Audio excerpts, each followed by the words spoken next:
ذرا آپ ہی سوچئے کہ کسی پودے کا ذکر قرآن و حدیث میں آنے کا کیا مطلب۔ یہی وہ خوشبودار پودا ہے جو کہ ریحان کا پودا کہلاتا ہے، نیاز بو کہلاتا ہے۔ بس یہ ریحان کا خوشبودار پودا اپنے گھر لے آئیے، پھر ہوتی ہے کیسے سونے چاندی کی برسات آپ کے اوپر دیکھتے جائیے۔ ڈاکٹر فہد اردانی روشنی والا آپ کا روحانی بھائی جان روشنی فیملی میں آپ کو خوش آمدید کہتا ہوں۔ ریحان کے پودے کی خوشبو جب گھر میں پھیلتی ہے تو گھر میں جو کوئی بھی نیگیٹو انرجی ہوتی ہے صاف ہو جاتی ہے، یعنی کہ اب گھر کے اندر برکت کے آنے کا راستہ کشادہ ہو جاتا ہے، گھر کا ماحول پاک معطر اور پاکیزہ ہوتا چلا جاتا ہے۔ پھر رزق کی تنگی جہاں کہیں بھی ہوگی، اس کے بعد کبھی بھی کسی بھی چیز کی کوئی کمی نہیں ہوگی۔ اس کے بعد پھر آپ جس کسی بھی کام میں ہاتھ ڈالیں گے انشاءاللہ پھر مٹی بھی سونا ہو جائے گی، رشتہ من پسند ملنے کی تدبیر بھی ہوتی چلی جائے گی، میاں بیوی کے درمیان ہونے والی کوئی بھی انبن ہو وجہ ختم ہو جائے گی۔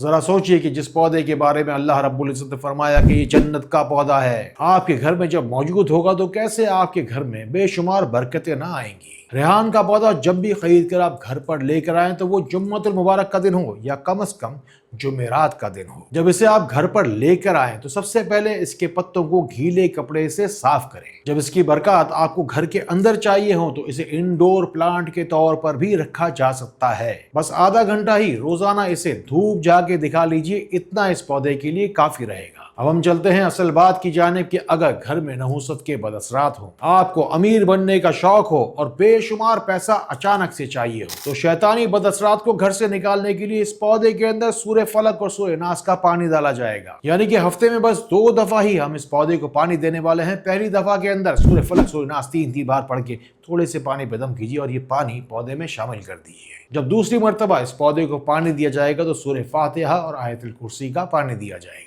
اب کی بار سورہ فاتحہ اور آیت الکرسی 7 مرتبہ پڑھ کے پانی پہ دم کریں گے اور اس پودے کی جڑوں میں شامل کر دیں گے۔ اس سے بے شک آپ کے گھر میں غیبی امداد کے راستے کھلیں گے۔ اس خوشبودار پودے جس کا ذکر قرآن پاک میں آیا، اس کی خوشبو جب جب آپ کے گھر میں پھیلے گی تو برکات، فیوز اور رحمتوں کا ایک اندیکھا دروازہ ہی کھل جائے گا۔ اگر آپ بھی چاہتے ہیں کہ آپ کی زندگی بھی نیاز بو کے پودے کی خوشبو کی طرح مہکتی رہے تو اپنی زندگی میں دعا کی خوشبو کو شامل کرنے کے لیے ابھی کمنٹ سیکشن میں چلی آئیے۔ دعا کی خوشبو آپ کی زندگی کو ضرور مہکائے گی، یہ مجھے امید بھی ہے اور یقین بھی۔ افسوس کہ ریحان کے پودے کی تاثیر سے ہم میں سے اکثر لوگ ناواقف ہیں۔ ذرا سوچئے نا کہ اس پودے کی تاثیر کیا ہوگی کہ سورہ رحمان آیت نمبر 12 میں اس کا ذکر آیا اور سورہ واقعہ آیت نمبر 89 میں لکھا ہے کہ ریحان جنت کا پودا ہے۔ یہ پودا ابھی جائیے اور گھر پر لے کے آئیے کہ اس کا ذکر صحیح مسلم حدیث نمبر 2253 میں آیا۔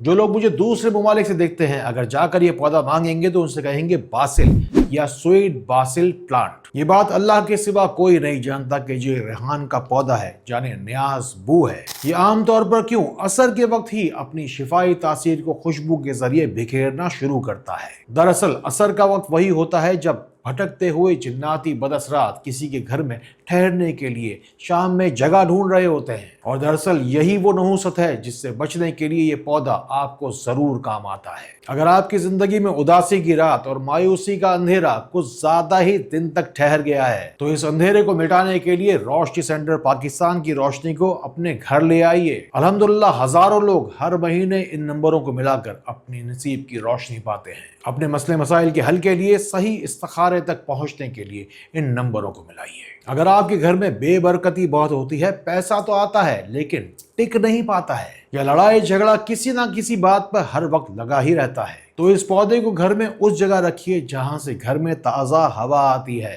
یعنی کہ آپ سمجھ گئے ہوں گے کہ اس کی جو تاثیر ہے یہ پورے گھر کو انشاءاللہ پھر مہکاتی رہے گی اور لازمی طور پر گھر سے ساری کی ساری نحوست جاتی رہے گی۔ اسے گھر کے داخلی گیٹ پر بھی آپ رکھ سکتے ہیں تاکہ گھر کے اندر کوئی بھی شیطانی نحوست داخل نہ ہو پائے۔ اگر آپ بھی چاہتے ہیں کہ ریحان کے پودے کی خوشبو کی طرح آپ کی زندگی بھی مہکے تو اس خوشبو کو آگے بڑھائیے، شیئر کا بٹن دبائیے، اور اگر کسی شخص نے ریحان کا ایک پودا گھر کے چاروں کونوں پر رکھ دیا تو سمجھ لیں کہ آپ کا گھر پورے خاندان میں ایک مثالی گھر بن جائے گا۔ غرض یہ کہ اس پودے کے پتوں کو ابال کر اس سے نہانے سے چاہے کوئی پرانی ہو بیماری، جسمانی یا روحانی، شدید سے شدید بیماری بھی چلی جاتی ہے، اور اس کے پتوں کو ہاتھوں میں مسلنے سے ہاتھوں میں جو خوشبو رہ جاتی ہے اس سے ان ہاتھوں میں خوب ساری برکت آتی ہے۔ باقی لوگوں کی طرح آپ بھی اپنا نام دعا میں ضرور شامل کروانا. دیکھو بھول نہ جانا. اگر جنت کے اس پودے کی خوشبو آپ بھی پانا چاہتے ہیں تو شیئر کا بٹن ضرور دبانا. ان نمبروں کو ملانا اگر زندگی نے آپ کو بہت ستایا ہے, بہت رلایا ہے. انشاءاللہ آپ کو روشنی میں تو میں لا کر رکھوں گا. السلام علیکم ورحمۃ اللہ.